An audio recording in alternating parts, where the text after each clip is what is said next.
Hello, and welcome to The Staffing Show, the only podcast that delivers tools, tips, and tactics from the staffing and recruiting industry's top executives and thought leaders. Today's podcast is brought to you by Staffing Referrals. At Staffing Referrals, we understand the challenges your agency faces every day. From finding high-quality candidates and clients to automating your recruitment process, our platform is designed to help you grow your agency faster. Imagine a world where your agency can automatically build your talent community, improve your recruiters' productivity, and automate manual processes, all the while improving the candidate experience. But don't just take our word for it. Here's what a few satisfied customers have to say. Our referral program boomed after partnering with Staffing Referrals. The technology allows us the tracking, communication, and reporting our traditional referral program desperately needed to unify and expand. Can't imagine our business without it. Are you ready to transform your staffing agency? Let's reduce your dependency on job boards, deliver the experience your candidates expect from a modern business, and turn your talent pool into a competitive advantage. Visit staffingreferrals.com and get ready to grow. Hello, everyone. Thank you for joining us for another episode of The Staffing Show. Today, I am super excited to be joined by Jonathan Kestenbaum, who is the Managing Director at AMS. Jonathan, really great to have you on the show. Thanks for having me. Excited to be here. Yeah, same. I'm excited about the conversation. We're going to be jumping into kind of the future of staffing and talking deeply about AI, some of the legal implications. To kick things off, Jonathan, could you give a little background about who you are and how you got into the staffing industry? Yes. So I am a licensed attorney by education, but I've been an entrepreneur in the work tech space my whole career. Started my career, I built a reverse auction system, which was essentially for tutors. So students would ask for help and tutors would bid against each other, ultimately helping students get help at the cheapest price. What I thought I was building at the time was an ed tech company.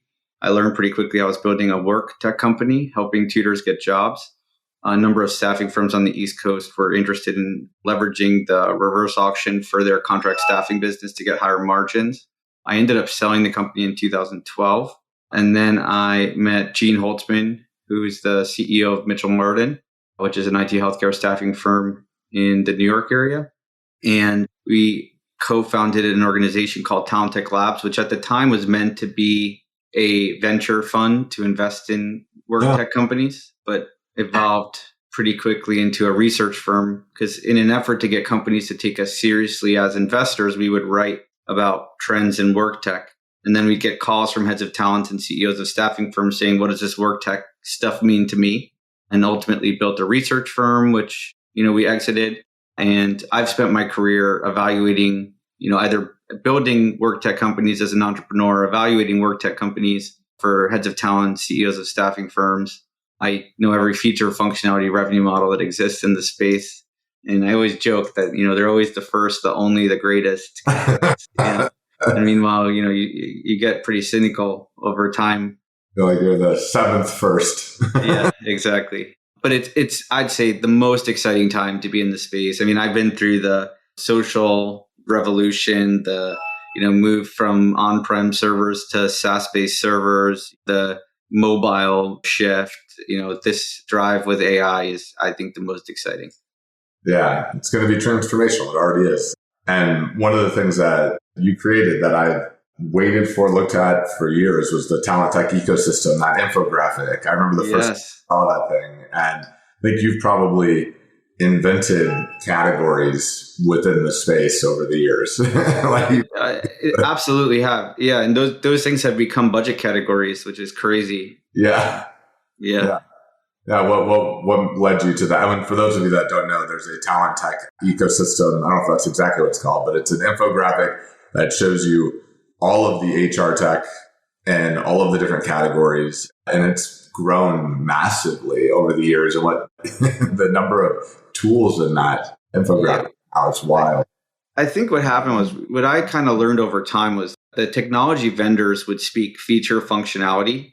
And like you'd be on, and it depended on who you were on a call with, but if you're on a call with a founder or even, someone on the technology team, like they want to brag about this feature does this, right?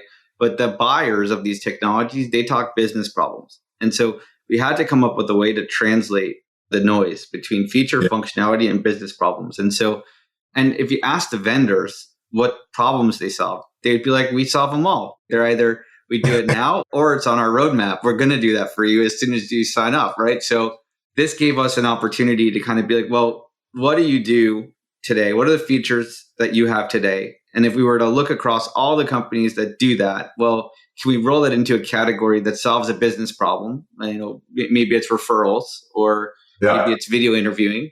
And that's broadly what we did. And really that marketing, it was really a marketing exercise, was meant to get more companies to take us seriously as investors at the time. And, it really did accomplish very much that. Like we got companies to tell us they wanted to be on the ecosystem, or death threats because, they thought they were in the wrong category. And we got, heads of talent and CEOs of staffing firms saying, hey, which one's the right one for me?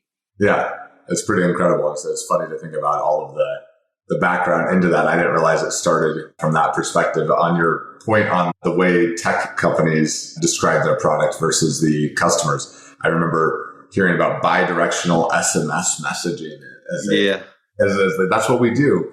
And I'm like, and then you ask their customers, and they're like, well, no, they just help me get a hold of talent. It's like, no, I mean, over the years, there's been companies that, said, oh, we're not a CRM, we're a TRM, a talent relationship management, instead of and what I've learned is it's, you're better off driving into an existing budget category and going after existing spend within these organizations than plotting your own path and creating your own category. It's just too expensive. I mean, because think in practice, the way this plays out is you go to a company and you're like, hey, here's what I do. And will you buy my technology? And generally organizations budget at the beginning of the budget period for a set of technology. And if you don't fit into a category that they budgeted for, it's very hard for them to find the cash.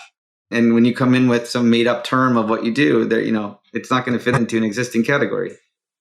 Completely fair. So kind of jumping into where the market's at today, and also we're going to dig deep into AI, but why don't we start with where do you see the kind of staffing HR tech market today? And then let's jump into how tech's going to impact that. So I think we're at this inflection point.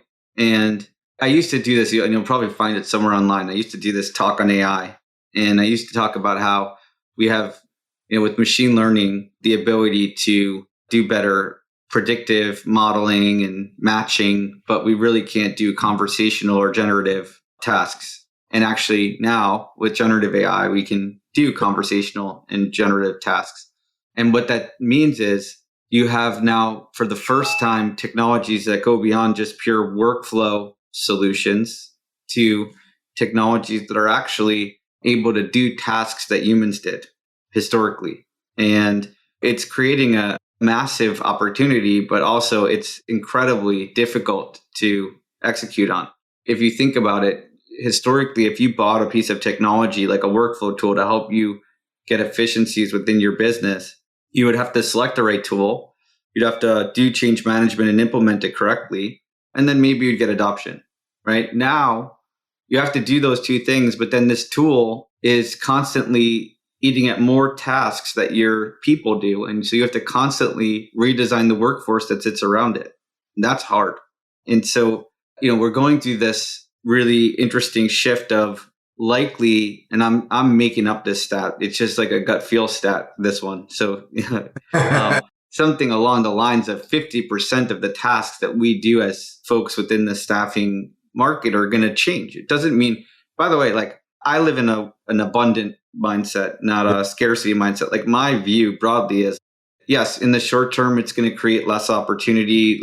Long term, there's going to be more jobs. I can tell you, if you look at myself, 40% of what I do probably historically has changed. I'm using AI a lot to support me in my job, but that doesn't mean I have 40% more free time. I'm just busy doing more strategic things that I didn't have time to do before.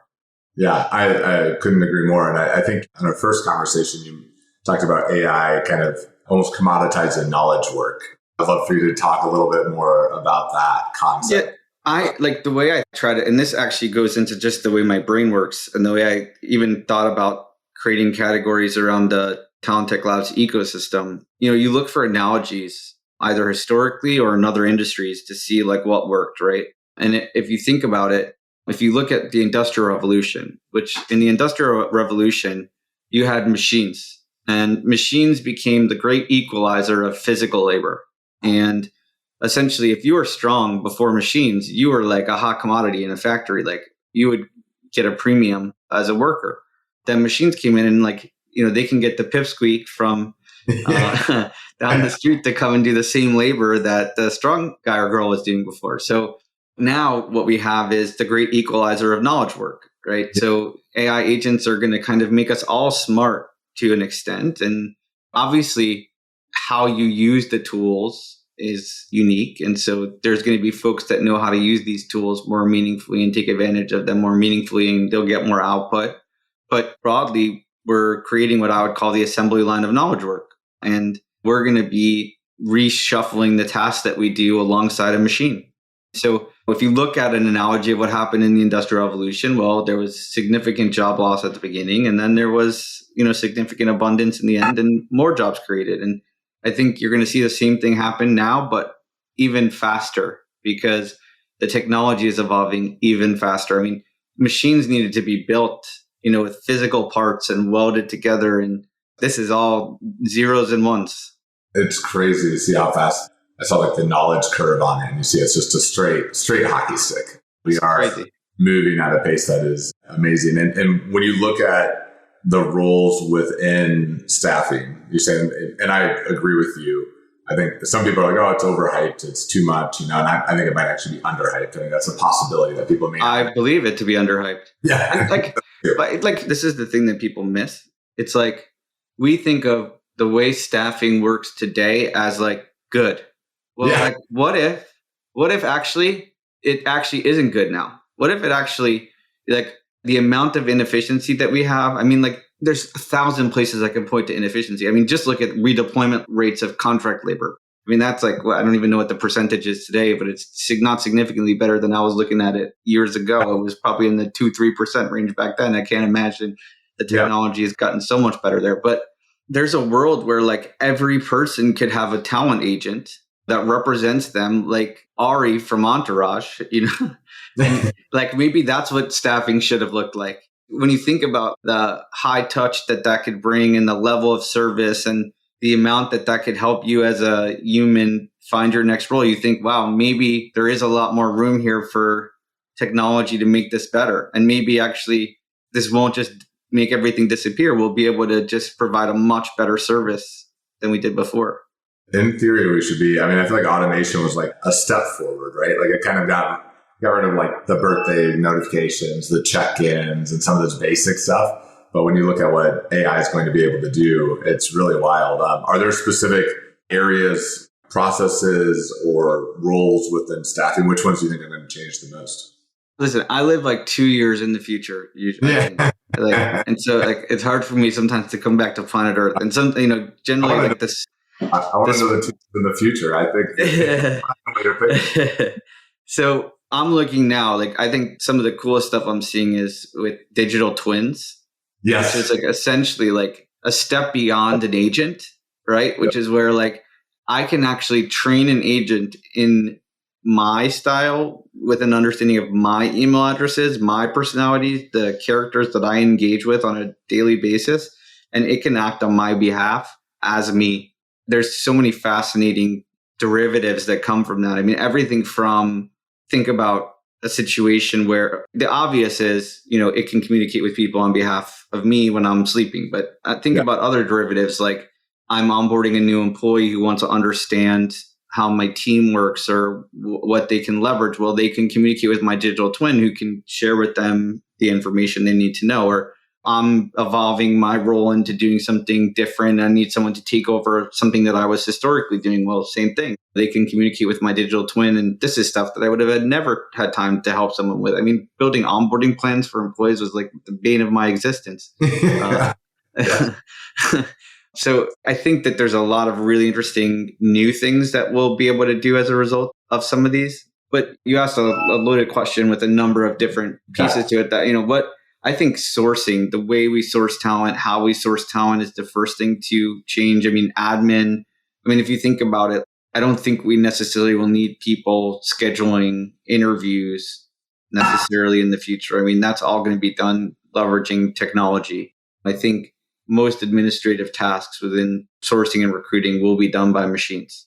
Yeah, I again second your thought on that. And on the digital twin side, people think that's such a crazy concept, but I'm like, Johnny Ive and OpenAI are probably building a tool that's you're going to be able to send it to meetings. It's going to talk to people. Like it's going to I think GPT-5 is due to come out like any day now.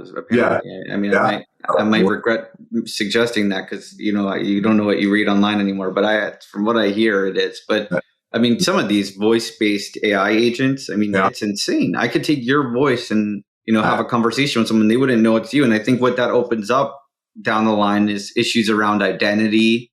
And these are like the things that I think it's like you poke here and then this side, comes out like that's what's kind of going to start to happen. We're going to have now a whole identity problem to solve. And I've predicted this early in 24, which is like blockchain makes a comeback around identity, because I'm not particularly excited about the cryptocurrency wave with blockchain, but I think as a solution for identity and knowing that, hey, this is actually David who has interviewed for this role or who I'm communicating with, I think that's where that's going to come back. It is crazy. The ability to replicate. I replicated my voice the other day, just playing around. I was looking at 11 labs and I did it. It's fantastic. I sent a text to my mom and with the voice, and she was like, she didn't know. Yeah. She didn't know what to me. It's awesome. So, let's jump into kind of the next section here. And you've touched on this a little bit, but there's the legal landmine to kind of just, compliance. What's your perspective? I think you probably have a unique one as an attorney. Like, what are some of the risks that you see that could come about with the future use of AI? Yeah, so this is like, it's my worst fear, like the legal side of me and my talent acquisition knowledge all coming together into this perfect storm of you're the perfect fit to answer these legal questions. I thought I'd never do legal work again. So the law is basically trying to catch up with the technology. And ultimately what the government is saying is like, look, this is not your get out of jail free card. This is not your yacht in the Cayman Islands that you can cheat on your taxes with. These AI agents need to comply with federal civil rights laws or state laws. And I'm saying that in the context of US legislation, but the same would apply, outside of the US, right? And so they're not necessarily creating new rules that AI has to follow that humans don't. They're creating a framework that you have to follow to make sure that you're not violating existing laws. And that's essentially what the framework that they've created is meant to do, is to force compliance with laws. Now, I think what people always lean to and think about is the bias side of things, which is this technology biased or not? Now, my opinion, that's like 10% of the challenge. That's a binary problem that can be solved using a mathematical model. Like, is bias being perpetuated in this process? Fine. The harder part is training your entire staff on how to use these technologies in practice. So I'll give you an example. If I was to buy a social search tool that, these aggregators that go out and scrape publicly available information and build profiles of candidates, and I was to create a diversity filter and use that information to hire an employee, I'm violating federal civil rights laws when I do that. So the harder part of this is how do we now train all of our people how to compliantly use AI and then build the checks and balances in place around these systems to do that. And so that's where I think companies are going to stall in their adoption of AI. Aside from just the selection issue that I mentioned earlier and how difficult it's going to be to adopt it, scale, and actually get efficiencies out of it, it's this other challenge of how do I use it compliantly with laws? Absolutely. And in practice, are you seeing any staffing firms, any corporations where you feel like have a good playbook for that, or do you think it's still being built? Listen, AMS, we're doing obviously a lot to make sure not only that we have the framework to be able to apply AI meaningfully, but also building in the guardrails to protect the AI that we do have deployed. And then what we're really trying to do is lead the market in AI compliance. Like we've created, an advisory board of folks that are outside the industry that are helping us understand what best in class looks like, and hopefully creating somewhat of a framework that other companies can follow to deploy best in class AI in talent acquisitions. But, we're not the only ones doing great work there. There's a lot of folks. And I would argue also the vendors themselves are trying to stay ahead of this. There's a lot of pretty progressive vendors out there as well. Yeah, that's great. And we're going to jump back over on the use case side just a little bit. So I know you are thinking 2 years ahead, maybe, and probably operating 2 years ahead as well. When it comes to your personal, or I guess professional or personal, like what are some of the top use cases where you're seeing the biggest leverage for your day to day? Yeah, so we're looking at voice-based AI agents. Typically, those are really effective in high volume or early career kind of situations. Yeah. And sometimes it's not just voice-based agents, it's text-based, communication.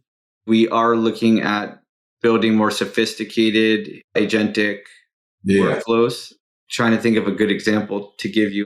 So one of the challenges that you're going to find is you have 8 to 12 point solutions that support your processes and staffing, right?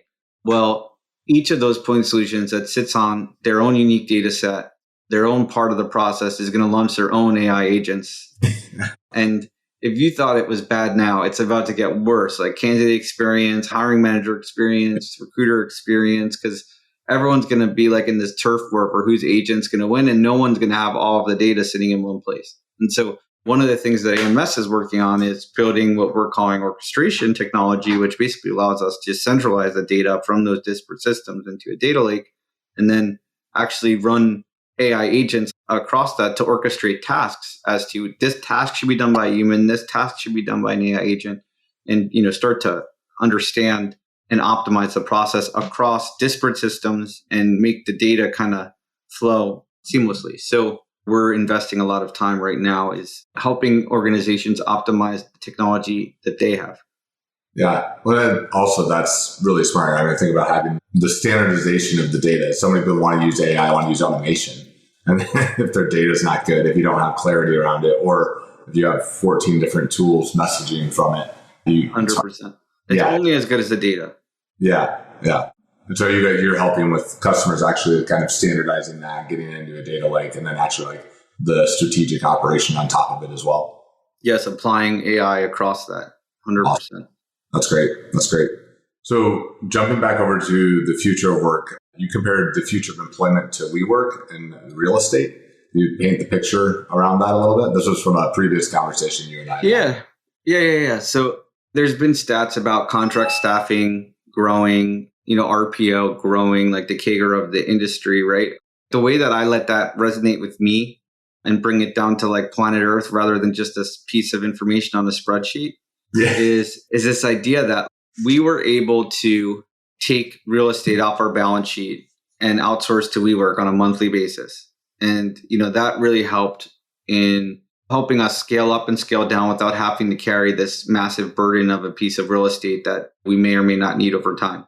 And I think the same thing applies to humans. Like I think the company of the future, we don't necessarily need full-time employees. And I think ultimately that's going to become pretty obvious when you have a centralized AI brain that understands what everyone does and who talks to who. And if you could imagine it like plugging into the machine of that company, I should be able to access pretty easily information on who I should get information from, what information I need to be super able to do the job that I was given. And ultimately, I think we could take human capital off our balance sheet and rent it on a basis that we need it. So I think the company of the future is going to be much simpler. You want to own your customer relationships. You want to own your intellectual property. You want to, there'll be certain things that are strategic to different companies and different organizations. Like maybe you do want to own your manufacturing facility because it's strategic to the nature of the work that you do. But I think the large majority of service-based businesses don't need to own a lot of things. And, they'll be much simpler, much smaller, leaner, meaner organizations. So leaner organizations, what does that mean from that staffing perspective? It sounds like there could be some pretty significant upside if operated correctly, but how does that play out? Yeah, I think you're going to rely on contract staffing a lot more or outsourcing recruitment a lot more. Like to me, that is the future of how you get human capital engaged in organizations. And then the question, which we started talking about earlier, which is like, what does the future of this look like? What could good look like? It's like, well, every person on planet Earth could have like a Ari Gold sitting in their pocket, helping them find jobs. Yeah.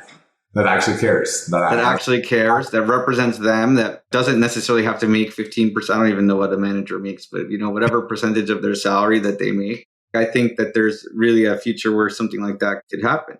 And you had mentioned on our previous call as well, like I think the one thing I've been talking about with peers is just the evolving value chain for staffing firms and what that's going to look like in the future and what the customers are actually going to be buying from the staffing firms. Like there's the employment of record element, but also you brought some elements up about, relationships, community.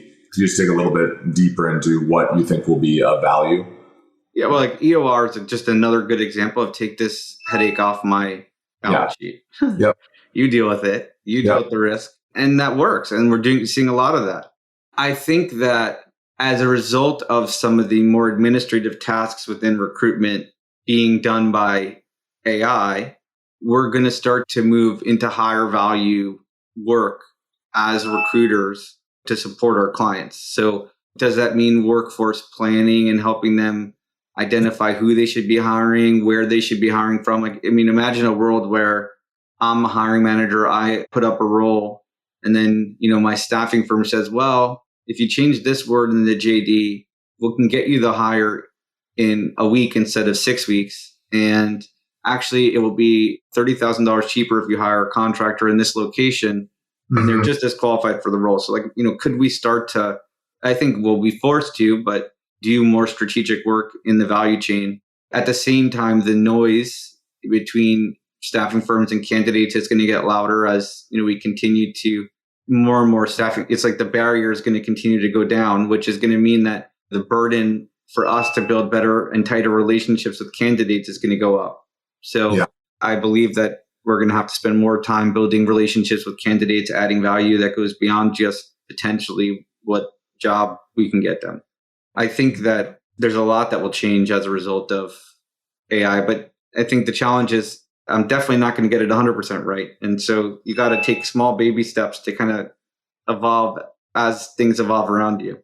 Yeah. And it sounds like the shifting towards more strategic partnerships, which I think is going to be a theme as AI kind of commoditizes the labor side of it. I just think about what HR used to buy. One of the value components of a staffing firm was that you had somebody who was willing to do 100 calls a day. That was it. That was like a key part of what. Yeah. I don't think you have that anymore. I'm going to throw out another dynamic that I think is super interesting. Maybe we're not only in charge of hiring human capital. Maybe like staffing firms are in charge of hiring these agents. Because if you think about it right now, companies, individual business units within companies are buying software that does the work or tasks of humans in some capacity when they're buying AI. There's going to be a significant amount of overlap between two technologies that two different business units buy. This is no one centralizing it. TA is not involved in that decision-making process. So therefore, you have technology that could be violating labor laws or decisions that have to be made around people as a result of this technology. That I started talking about skills-based firing, because this skill is no longer going to be needed in the organization. So I think that someone's going to have to centralize that buying of AI in a way that you can kind of see the impacts it's going to have on different human capital in the organization. And then also make sure you're not paying twice for the same functionality. That is funny to think about, like an AI, like a staffing agency that procures and manages your agents. Yeah, and it also understands who does what well, which agents can be effective where. Yeah, we're going to need something like that. That role is going to have to exist as the proliferation of agents comes, because I think that it's right now we're just at the early stages and you're already seeing the overlap, which is crazy. So what are some of the competitive moats for your staffing agency? What would you be doubling down on right now? It has to be the hard question that I haven't had time to operationalize my thinking around, but I'll share my thoughts, I guess, anecdotally. I think you have to start to think about how you leverage AI. This is not a game where you can sit on the sidelines and wait. You have to be in the game, because your competitors will get significant efficiencies as a result of AI. The second thing is the process of having to sell to both candidates and organizations is not going away. That's the last thing that's going to get automated. So continuing to build differentiated value for your clients. I think being able to accomplish business problems for them faster, either a candidate in a seat quicker or a better quality candidate in a seat. I think, these things don't go away as a result of AI. So continuing to focus on sales and building deeper relationships with candidates, it's key. Yeah, I couldn't agree more. And from a tech perspective, because I know a lot of the agencies are trying to figure out where to go with budgets and what to do. I hear constantly that there's just too many options from a tech perspective, that there's too many vendors out there, too many AI choices, and I think people are kind of confused. Any guidance on, and obviously I tell them to go look at the talent tech ecosystem as a way to kind of navigate that, but any guidance in terms of how they should be thinking about or approaching their tech stack strategy? Yeah, call me. Every company is different, right?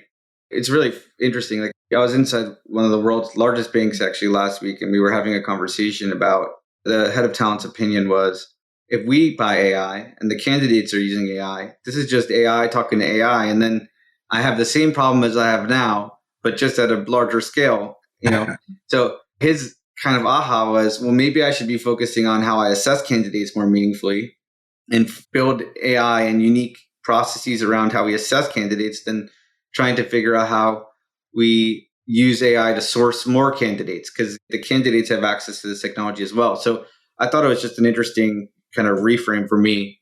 But yeah, I think that you have to understand this dynamic of, it's not as simple as just selecting the right technology anymore. It's about selecting the right technology, doing the change management around the technology, and then really looking at the tasks that the humans you have around the technology are doing, and continuously on an ongoing basis transforming those people. And I've been saying, instead of BAU, it's TAU, transformation as usual, so that you can optimize the process around the technologies as they evolve. And that is becoming an organization that operates in TAU instead of BAU is a totally new muscle that has to be built.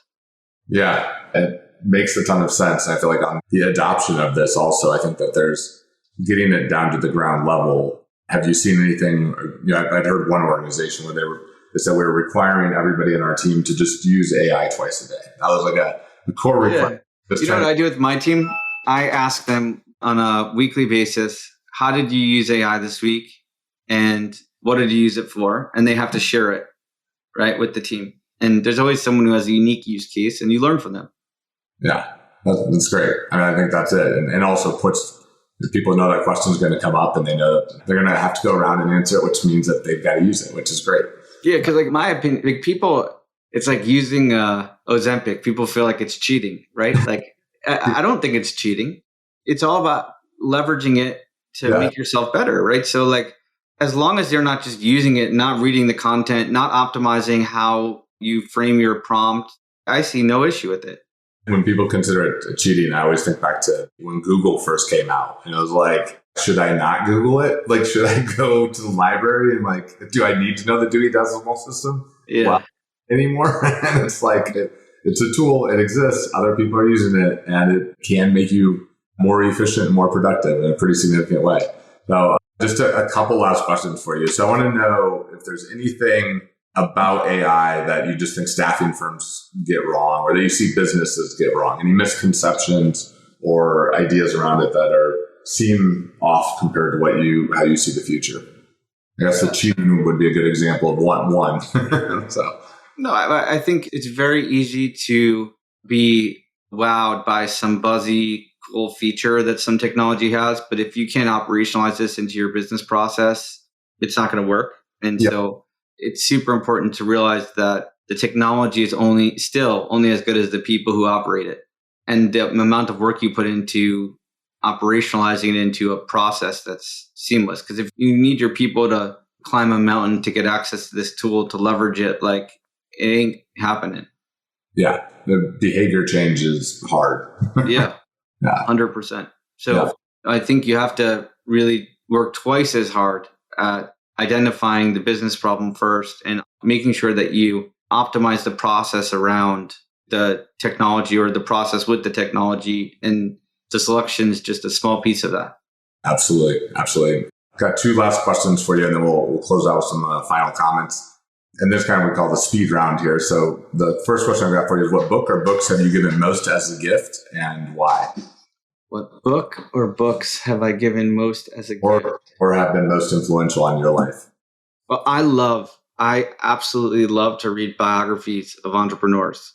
This is like, some people study athletes. I was never the guy that could tell you the stats of any player. I mean, I did actually, by the way, side note, write Jeremy Lin's biography and published it in 2012. But that's not because I'm an athlete or was particularly interested in sports. It was more an entrepreneurial endeavor. So I love reading biographies. I think probably Walt Disney's biography is the one that's had the biggest impact on me, and something that I think everyone should read. But I've equally read Jeff Bezos, Elon Musk, Thomas Edison. I mean, these are just people that I look up to. Yep, that's amazing. The Walt Disney one is one I need to pick up. I've heard multiple people say it's incredible. Incredible. Yeah. And what habits have most changed your life in the last 1 to 3 years? I work out every single day. That for sure has changed my life. Waking up in the morning, 5:30, going to the gym, getting my heart moving, being plugged in before anyone else is emailing me and catching up on my emails, like that for sure has changed my life. Love it. This one might be kind of follow suit, but what is the best or most worthwhile investment you've ever made? Could be my wife. Yeah, your wife. Marrying my wife. Oh yeah. Yeah. Absolutely. For sure. Love it. And with that, I wanted to just ask if you had any closing comments for the audience. I'll just joke to go back to this investment one. It's definitely my wife, but like I'm the king of buying electronic things, like any new electronic I buy. And it's like 1 out of 10 of these new electronics ever actually make a meaningful impact or change in my life. And we're talking like the Apple Watch, the Oura Ring, whatever the new tech thing is, like I buy it, right? But it's for that 1 out of 10 times that it changes my life this much that I have this addicted thing where I buy the next thing, But yeah, none of those physical things actually. It's you identify what's next too. I'm right there with you. Number of paid subscriptions that I have at the end of every month. So I'm like, embarrassing. Gotta try it. Totally embarrassing. Any closing comments for the audience? No, listen, I think this is the most exciting time to be in recruitment. I think that the opportunity is going to grow. I think that obviously change is scary, but we have an opportunity to make the things that we do have a bigger impact, start to become a more strategic part of an organization. And, I think it's exciting. I absolutely agree with that. And Jonathan, I really enjoyed having you on the show with some of the deeper, more forward-looking thoughts we've had around AI. Love the idea of the digital twin. I think it's coming. And it was great having you on. Hope you have a great day. You too. Thank you. Thanks for listening to The Staffing Show. Don't forget to sign up for our newsletter at staffinghub.com.